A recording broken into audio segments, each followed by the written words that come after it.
Shri Kapil Dev Ji,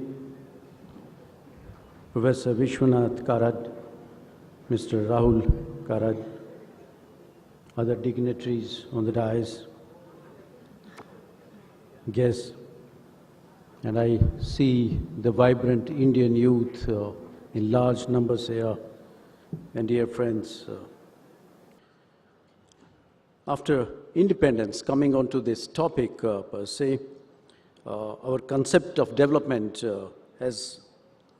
which was based on issues and concerns which were arrived at our earlier experiences and struggle of hundreds of years.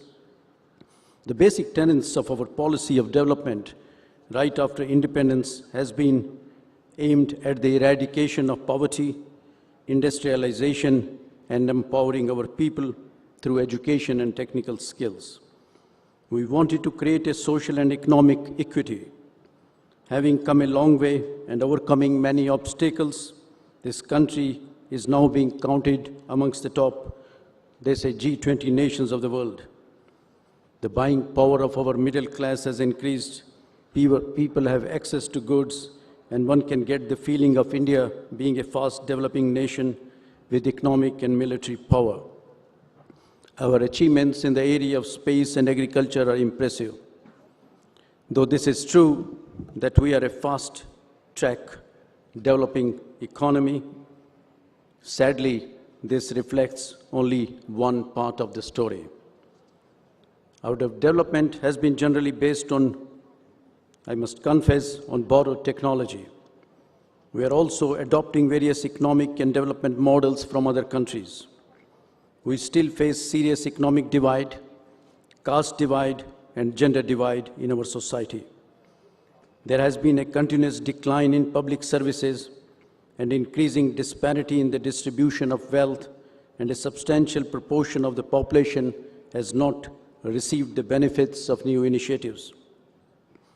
As written by one of my colleagues with whom I was discussing, the Indian economy and development presents a strange paradox, whereby glitzing shopping malls and booming consumerism exist side by side with stagnation in agriculture, malnutrition deficiency. Even today's morning newspaper, the Prime Minister has mentioned that we are ashamed of the malnutrition factor which is existing in this country. We have still the sanitation problems and the poverty exists. In his speech in 1956, which I consider one of the most important speeches in the economic history of the nation, Pandit Jawaharlal Nehru said, "We are engaged in the shaping of the future of India. Surely there could be few subjects more exciting than this.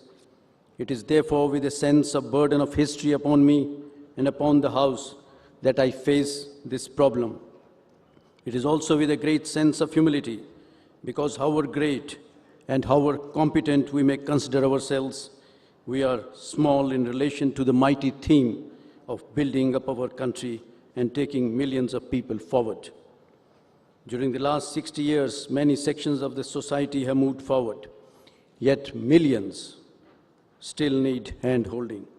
We need leaders who can do this through politics of development, through education, through investments in agriculture and industry, and above all, by providing responsible, responsive, and corruption-free governance system. Today, there is a large population who is desirous of seeking education than those who are already gone through the system. In fact, many of you may be surprised to know that only 10% of our population has studied beyond class 10, and there are millions who want to get into higher education system, and we do not have accessibility in this country. Today, we need political leaders. I think that is what we are going to create through these kinds of meetings, who can make things possible, who can dwell into, in reality, the politics of development. Lately, our political and social leaders have emerged on this scene, some of them, and in whom the youth and nation see a ray of hope. One such leader who was supposed to attend this meeting, Mr. Nitish Kumar, could not come on this meeting. These leaders have shown a way to bring about development that is socially relevant, and equitable. I will end by saying that the important part in politics of development, I think we must give great attention to education as a major sector, because it is only through education and investment in agriculture that we'll be able to move ahead in this country. Thank you very much.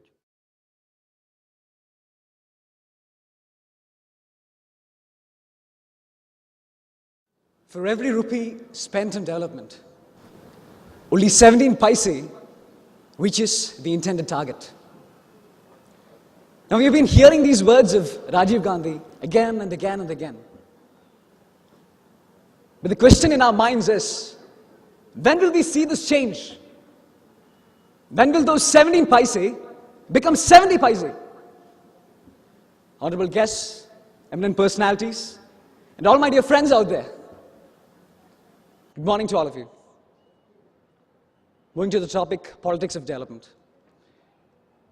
Developed nations have attained their present status as a result of a congenial atmosphere during the developing stages. However, India's stellar economic growth is slowing. This leads us to the question, why is India, the world's largest democracy, still a developing nation after 64 years of independence? The answer is clear. If development had indeed gone in the right direction, we would have become a developed nation a very long time ago. Now, national development requires the emergence of entrepreneurship. However, if starting a business in another country takes on an average of 30 days, in India, it would take about 120 days just to deliberate on whether or not to even start the business. This is mainly because of bureaucracy, red tape, and due to entrepreneurial laws that do not favor entrepreneurs. Recently, we saw our Prime Minister, Dr. Manmohan Singh, publicly hailing the introduction of FDI in our $400 billion retail market.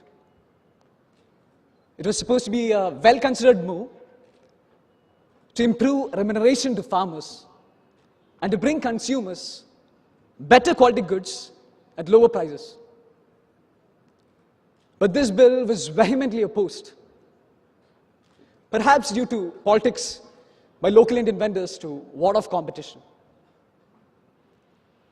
Another question that arises is, when we should be spending money to bridge the gap between the rich and the poor and to steer India towards progress, why are we spending huge amounts of money in hosting events like the Commonwealth Games?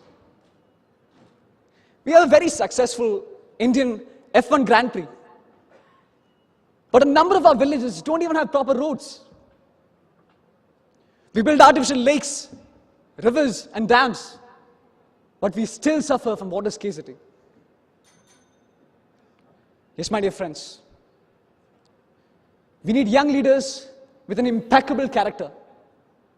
It's the need of the day. Let me conclude with a poem. India needs young leaders with a strong will, who cannot be bought, who are not ashamed to stand for the truth, even if it is unpopular, who are ready to say yes with an emphasis when the rest of the world says no. Good day to all. Jai Hind. A very warm-hearted good morning to all of you. Firstly, I would like to thank MIT School of Government, who has given me such an opportunity to speak in front of all such dignitaries.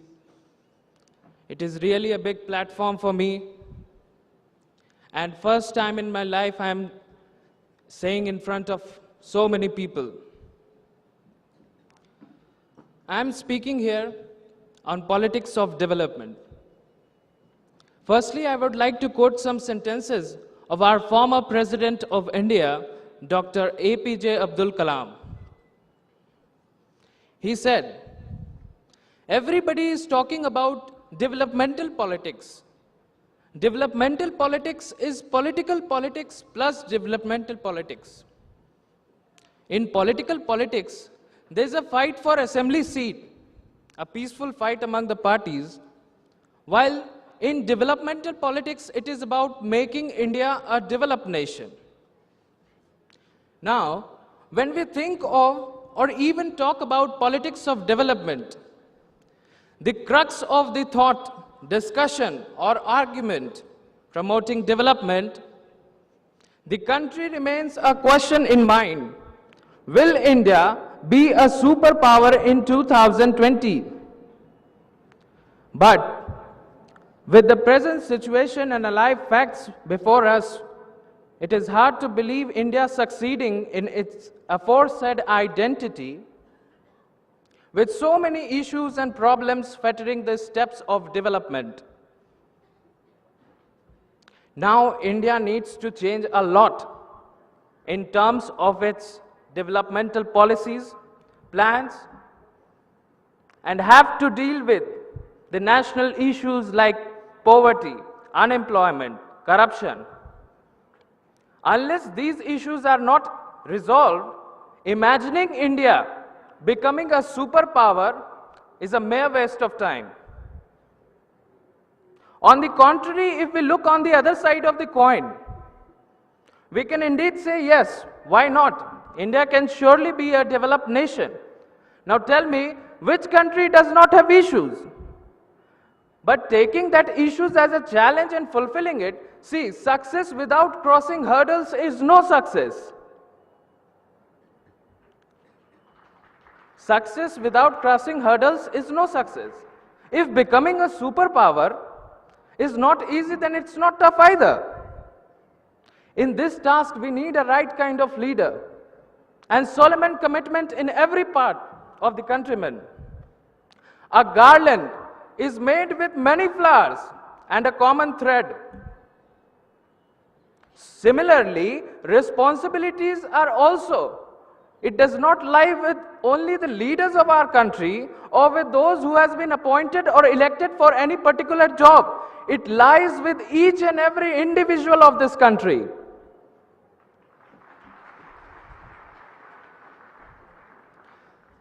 We, as citizens, build our nation in what we do in them. We can enrich our country in humanistic attitude and desperate service. We need to have an attitude change in us. This is our country, we belong to it, and we are responsible for this development. This national responsibility has descended upon each one of us as soon as we become free. So this sense of national responsibility should be experienced by every Indian, irrespective of caste, creed, sex, states, etc. My dear friends, remember, there's only one person who could ever make you and prosper it. That is you yourself and none other. So, never blame others that he, she or they are becoming a hindrance in the development of the country, and carry on with your dedicated services towards your nation. Thank you. Jai Hind.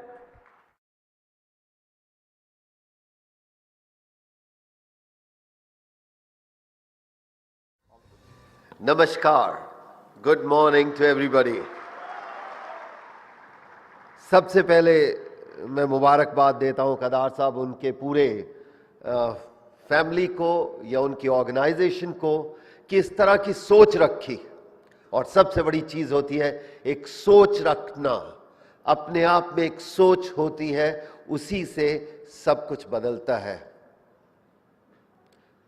खेल में कहते हैं कि जो marathon runner होता है, जो लंबी रेस का होता है, उसके लिए सबसे मुश्किल काम क्या होता है? वो होता है पहला कदम लेके भागना शुरू करना। तो इसीलिए मैं कदार साहब की तारीफ करूंगा कि इन्होंने वो स्टेप लिया है जो आने वाले वक्त में हिंदुस्तान का नक्शा बदल सकता है। मेरी रुचि सिर्फ खेल में रही है, लेकिन जब छोटा सा खिलाड़ी था तो सीनियर जो बड़े होते हैं, जैसे शायद आज मैं स्टूडेंट के सामने थोड़ा उम्र में बड़ा हूं, तो कुछ लोग आके आपको सिखाते हैं, बताते हैं कि क्या होना चाहिए। तो मुझे एक सीनियर क्रिकेटर्स ने आके बोला कि कपिल देव, अगर आपको सक्सेसफुल बनना है, keep your eyes and ears open while sleeping also. कश्मकश दिल में आई, सोच आई कि ये क्या कह रहे हैं, कैसा इंसान हो सकता है जो सोते हुए भी अपनी आंखें और कान खोल के रखे, तो वो सोएगा कब। तो दूसरा उनके शब्द आए, don't go by what I am saying, understand the meaning of what I am saying. अगर आपको सक्सेसफुल बनना है, keep your eyes and ears open while you are around. You don't have to open your mouth all the time. हमेशा आपको बोलने की जरूरत नहीं है।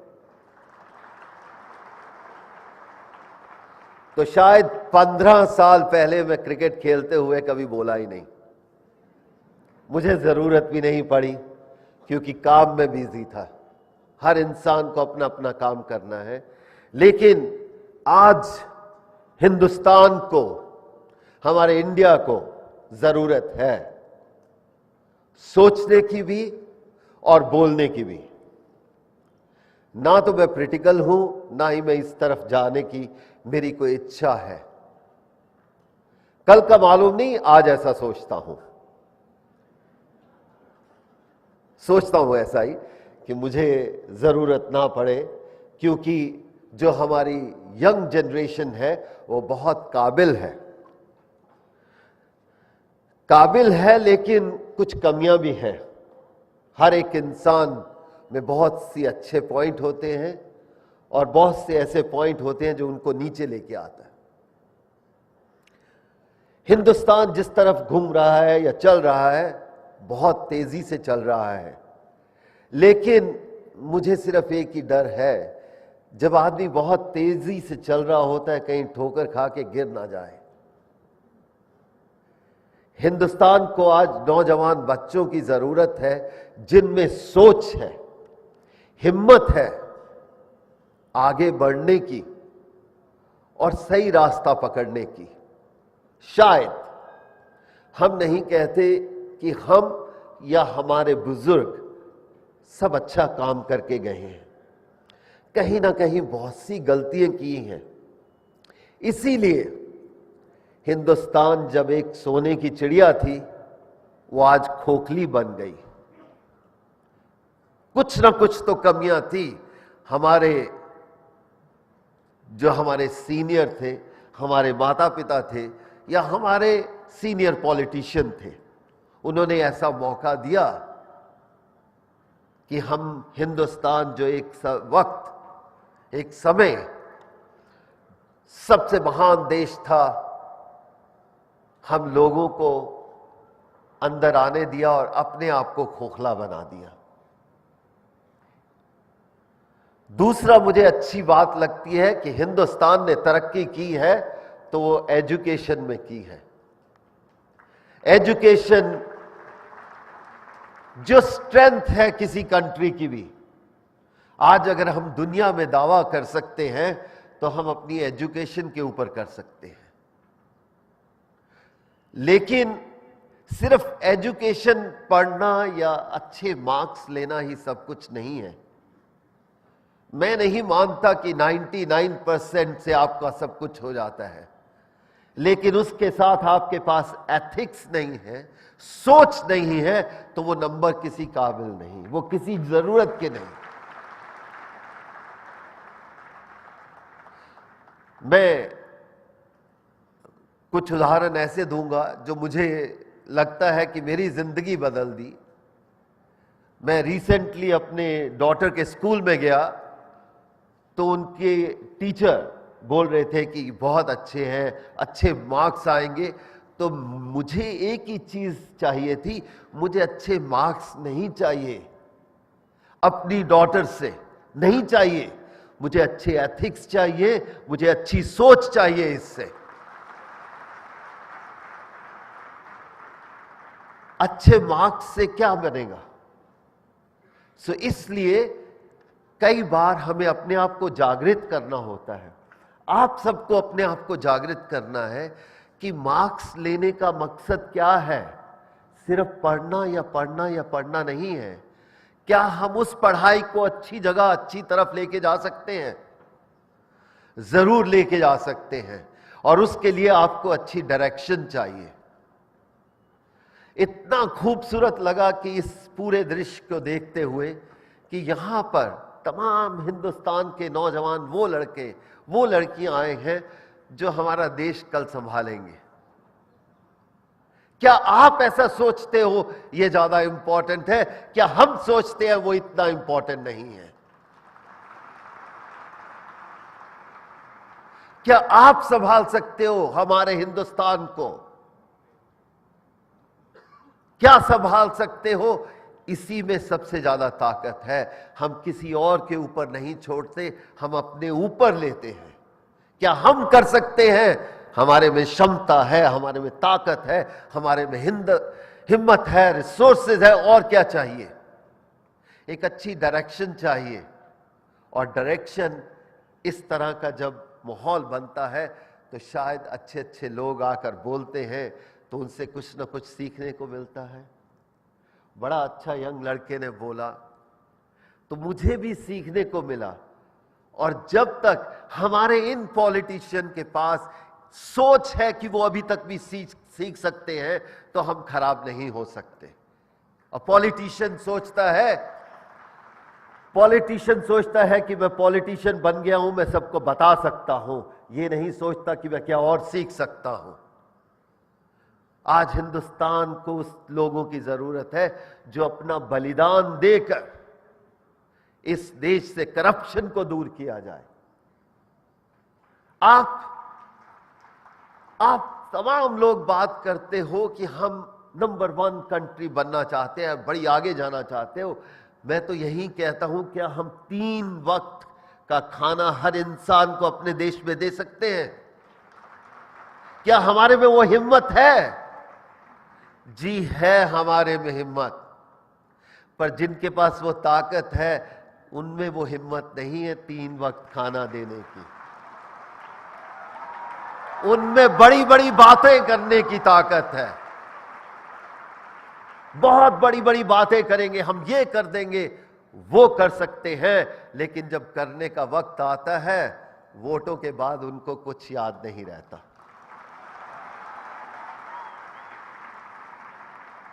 मुझे ये प्लेटफॉर्म मिला है बात करने के लिए, और आप ऐसे स्टूडेंट्स हैं जिसकी आगे जाके लाखों करोड़ों बच्चों से आप बात कर सकते हैं।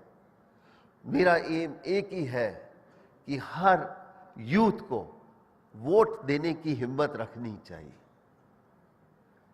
हमें अपनी नेक्स्ट जनरेशन को क्या बताना है? क्या हम सब वोट दे सकते हैं? और वोट देते हुए क्या हम ये भूल सकते हैं कि हमारे लिए सबसे अच्छा इंसान और बुरा इंसान कौन है? नहीं भूल सकते। सिर्फ एक चीज याद रखना, भाई बहन कोई भी हो, जो अच्छा इंसान हो, जो सही इंसान हो, उसी को आगे लेके आना। इसका उद्देश्य आज ये है पार्लियामेंट, यूथ पार्लियामेंट का, कि आप अच्छे लोग आके लेके आओ। जब अच्छे लोग आएंगे, चाहे वो किसी पार्टी से भी आए, मुझे कोई आपत्ति नहीं है। मेरा देश अच्छा होगा। कैसे हमारे देश में पॉलिटिशियन आ सकते हैं जिनका क्रिमिनल रिकॉर्ड है? कैसे आ सकते हैं? उसके ऊपर आप यूथ ने मेहनत करनी है। हमने अपनी तरफ से जितनी मेहनत करनी थी की, शायद वो ठीक नहीं थी। इसीलिए हम यूथ की तरफ देखते हैं, नौजवान बच्चों की तरफ देखते हैं।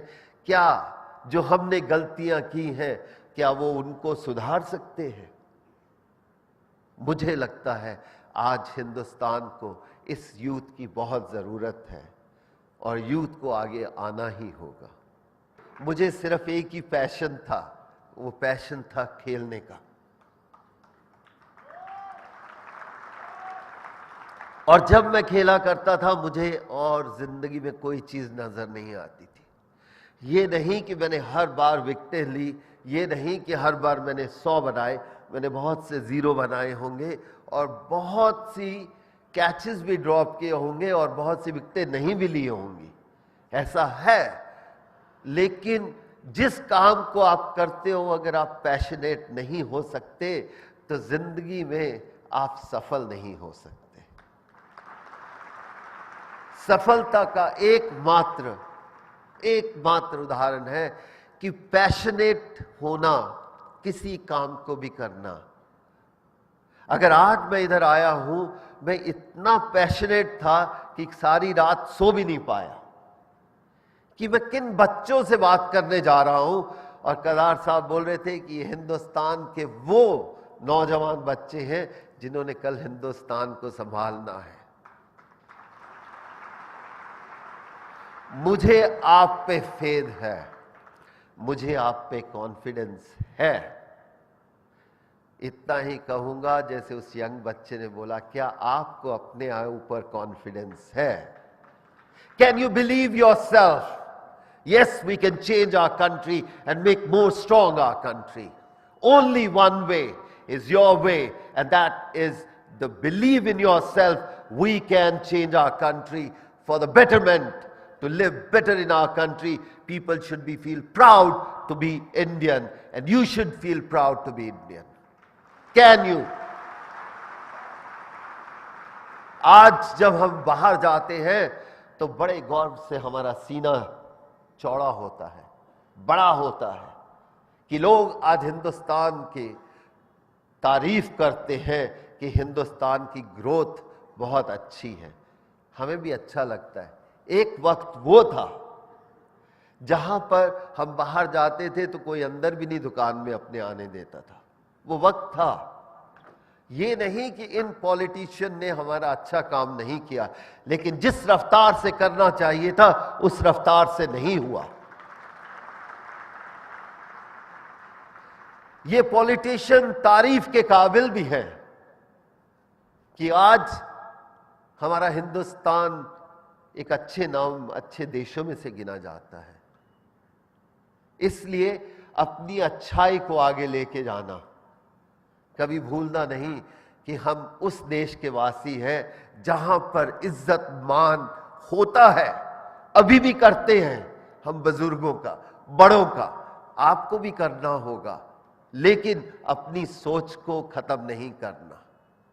इसी के साथ ज्यादा नहीं बोलूंगा, मैं यही कहूंगा कि आप सबको 4 चांद लगे, खुशियां मिले, हमारा हिंदुस्तान आगे बढ़े। और वो आप सबके ऊपर डिपेंड करता है। हमारा साथ आपके साथ होगा, लेकिन रफ्तार आपकी होनी चाहिए। हम साथ खड़े रहेंगे आपके। धन्यवाद, शुक्रिया।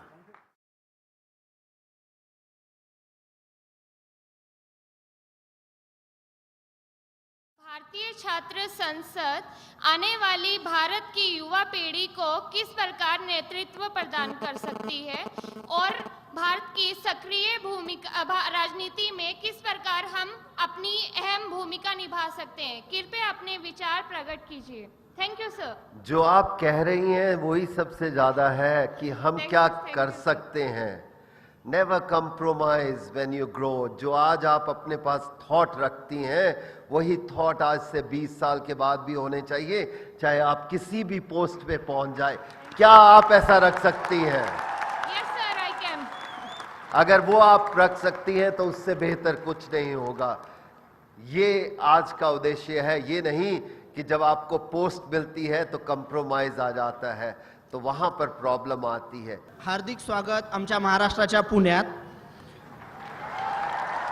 Sir, my question is, as student require at least 50% marks to pass and get admitted in the next successive year, then why should not there is any provision or the act for the leaders compelling them to do at least 50% developmental work to secure their chair in the next year.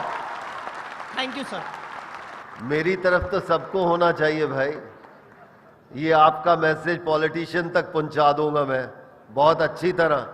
मैं भी आपके साथ line में खड़ा हूं, क्योंकि मैंने तो कभी 70% लिए ही नहीं। मैं तो 50% स्टूडेंट, वो भी कम होते थे। तो इसलिए मुझे अच्छा लगा कि आप ये सोच रखते हैं। होना चाहिए ऐसा ही। कहीं ना कहीं हमारे जो लोग अपने पौधे पे बैठे हैं वो भूल जाते हैं कि ये चीज़ करनी बहुत ज़रूरी है। तो आपका मैसेज जो है शायद सब सुन रहे होंगे, और हम भी उस पर गौर करेंगे और कोशिश करेंगे कि ये जो प्रश्न आ रहे हैं ऊपर आगे तक पहुंच पाए। We're talking about the politics of development and development. Now we have seen that lots of states have developed tremendously. When we compare it to the other states, those have not developed. Now the outcome of this seems to be regional imbalance. Now how do we act, or what measures should we take to remove this regional imbalance? Thank you. I think let's put it that way, a country based on that. That's why they said this is the biggest democracy. हम आधी भाषाएं नहीं बोल पाते, हम आधे religion नहीं समझ पाते, हम एक दूसरे से कम्युनिकेट नहीं कर पाते, लेकिन फिर भी सबसे बड़ा डेमोक्रेसी कंट्री है दुनिया में। उसके लिए हमें इकट्ठा रहना पड़ेगा, एक सोच रखनी पड़ेगी। इसीलिए आज आपके लिए ये मंच है, प्लेटफॉर्म है आपके लिए। जब आप लीडर बनेंगे तो ये जो दूरियां हैं स्टेट की, क्या हम पास ला सकते हैं? हमारे क्रिकेट फील्ड में कोई दूरी नहीं होती। हमारे क्रिकेट फील्ड में कोई नहीं पूछता कि तुम कर्नाटका से हो, बंगाल से हो, दिल्ली से हो, बॉम्बे से हो। आखिर में जब जीत होती है तो एक ही झंडा हिलता है।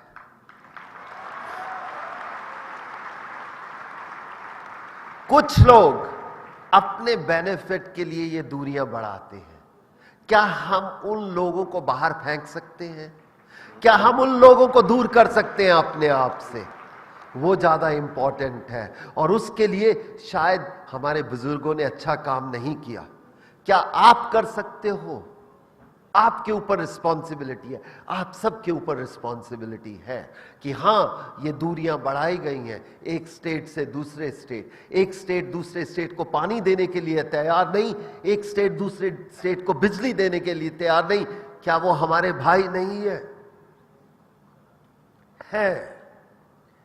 और यही सोच लेके जानी है। Thank you.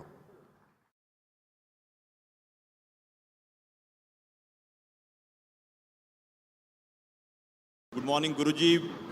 I am so delighted that again for the second parliament you have agreed to address the second Indian student parliament. तो गुरुजी ने इस थॉट को बहुत पहले से एंडोर्स किया है, और मुझे खुशी है कि गुरुजी आप सेकंड पार्लियामेंट का महत्व जानते हुए आपके इतने बिजी व्यस्तता के शेड्यूल में भी आपने यहाँ आके आज स्टूडेंट्स को संबोधित करने का एग्री किया। मैं बहुत बहुत सभी ऑर्गेनाइजर्स की तरफ से, doctor Raghunath Mashelkar, doctor TN. Seshan, सबकी तरफ से मैं आपका यहाँ पे वंदन करता हूँ, प्रणाम करता हूँ। Welcome Guruji, I leave it to you. Thank you so much. I am so happy to be with you all this morning.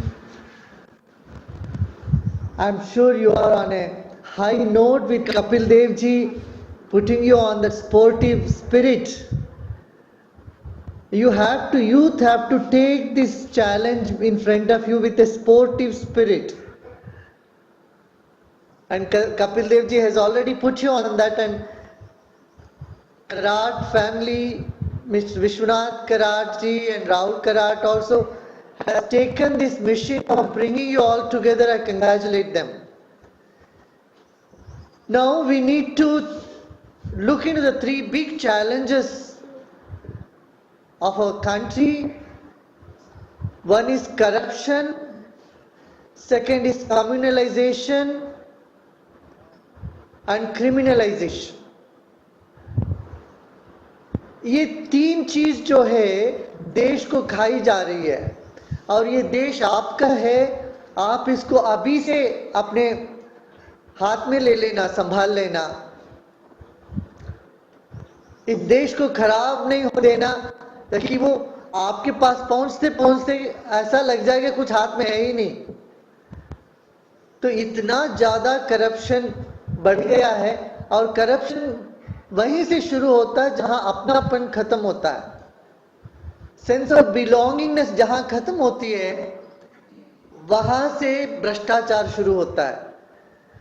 तो ये भ्रष्ट समाज को ठीक करना हो तो सिर्फ युवा ही कर सकते हैं, क्योंकि युवाओं में वो हिम्मत है, वो जोश है, और करने के लिए एक उम्मीद भी जताते रहते हैं। तो मैं आप सबको बधाई देता हूं, आप सब लोग एक इस पे रुचि जाहिर किया। You know, all youths have expressed your interest in the country and the politics. This itself is a big step. I want you to continue in the same, have the mission. It's not an easy job, I know. Obstacles would come. हारियो न हिम्मत, हिम्मत के साथ चलिए। अच्छा, सभी क्षेत्र में अच्छे लोग हैं, ऐसा नहीं कि सारे पॉलिटिशियंस खराब है, गलत है, ये नहीं बोलना चाहिए हमें। हाँ, बहुत सारे खराब है, 70-80% कह सकते हैं, मगर कुछ 20% अच्छे लोग भी हैं, और हर पार्टी में अच्छे लोग हैं, और उनसे जो भी है आप शिक्षा लीजिए और अपना ही सपना देखिए। अपना एक सपना देखते हैं, हमें कैसा हिंदुस्तान हमको चाहिए, तो हम उस पथ पर हम चल सकते हैं। कई लोग आपको कह सकते हैं ये तो सपना है, आप ये नहीं कर पाओगे, मगर आप छोड़ना नहीं, अपना पूरा हिम्मत के साथ एक बड़ी सपना देखो, एक स्वच्छ, सुंदर, सुशिक्षित भारत की, an India which is free from criminalization, communalization and corruption, which is full of compassion, commitment and convergence of different cultures. I think you will have it. Okay? Wonderful, nice being with you all.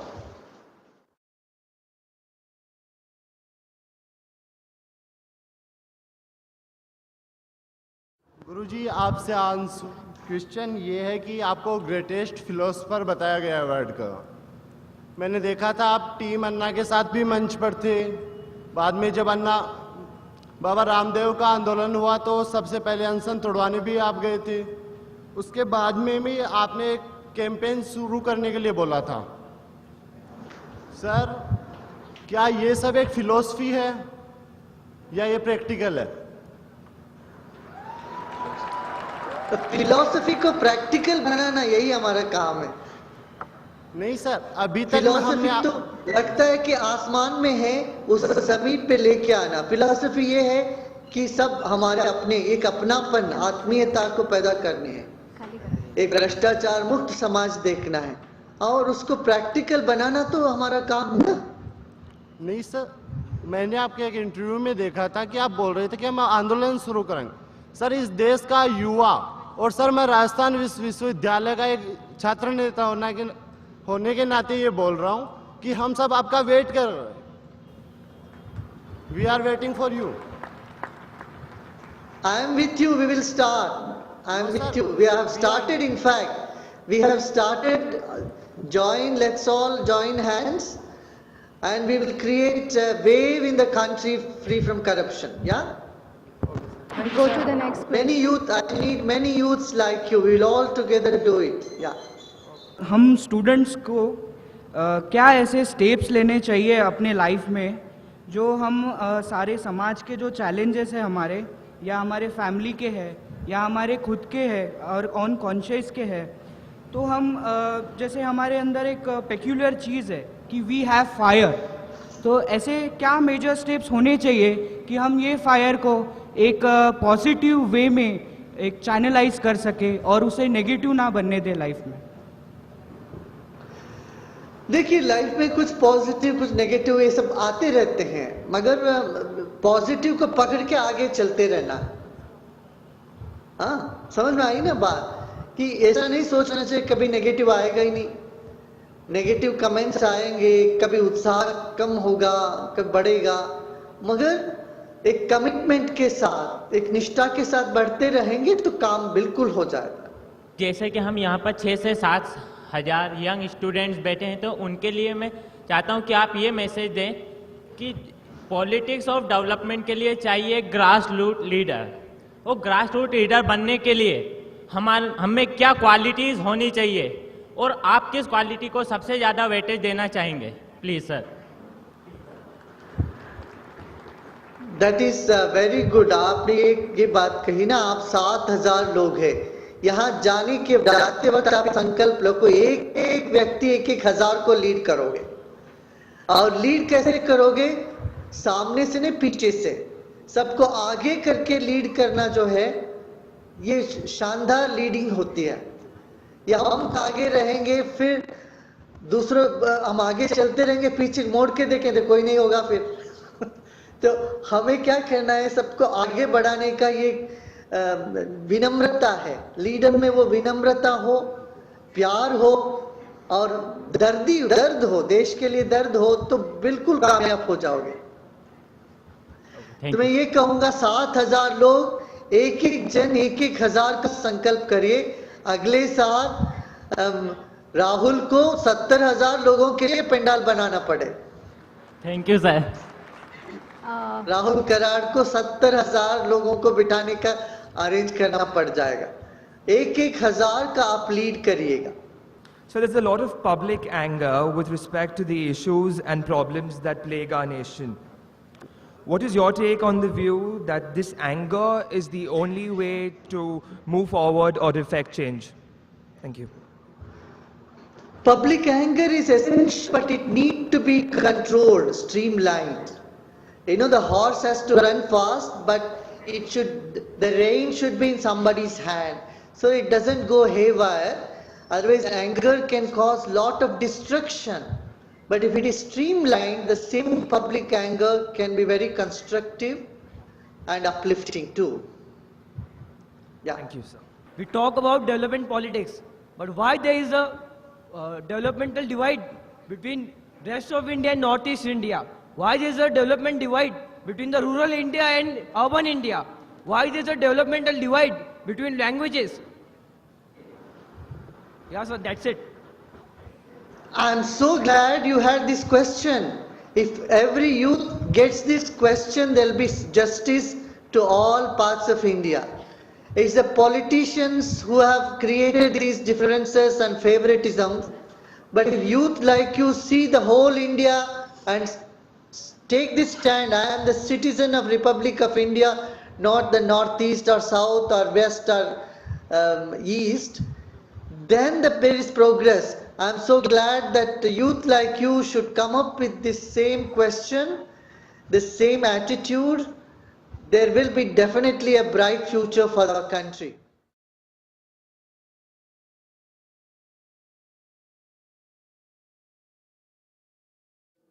And starting up with our first resolution, session 1, politics of development. We, the student leaders of India, assembled here in the second Bharatiya Chhatra Sansad, Pune, India, hereby resolve and appeal to the central and state government of India to give top priority to socio-economic justice in order to assure in an era of sustainable development to minimize the rift between the rich and poor. 1.5 minute का कुल समय आपके पास में यहाँ पर मौजूद है। ये एक ऐसा विषय, एक ऐसा संकल्प है जो कि देश को भविष्य का एक नया रास्ता दिखाता है। हमारे साथ यहाँ नौजवान युवा नेता देश भर से आए हैं। हम जानना चाहते हैं कि आखिर आपके मन में इस विषय को लेकर क्या कुछ विचार हैं। अपने विचार हमें ज़्यादा से ज़्यादा संख्या में भेजिए, हम उसका इंतजार कर रहे हैं। हम देखेंगे और जानना चाहेंगे कि आखिर आपका मत All right, इस so बारे में क्या है। we have a result. Yes, 96.74% लोग कहते हैं जी हाँ, and 3.26% जो इत्तेफाक नहीं रखते says no. So a big yes to this resolution, politics of development. 96.7% के साथ हम इस मत को भेजेंगे भारत सरकार, महाराष्ट्र सरकार और यूएन तक पहुंचाएंगे। नीति निर्माता जान सकेंगे आखिर भारत के नौजवान नेता क्या इस विषय पर अपना क्या कुछ मत रखते हैं। बहुत बहुत शुक्रिया बहुत बढ़ चढ़कर इस रेजोल्यूशन में भाग लेने का, और इसी के साथ हम ये सत्र अपना यहीं समाप्त करेंगे।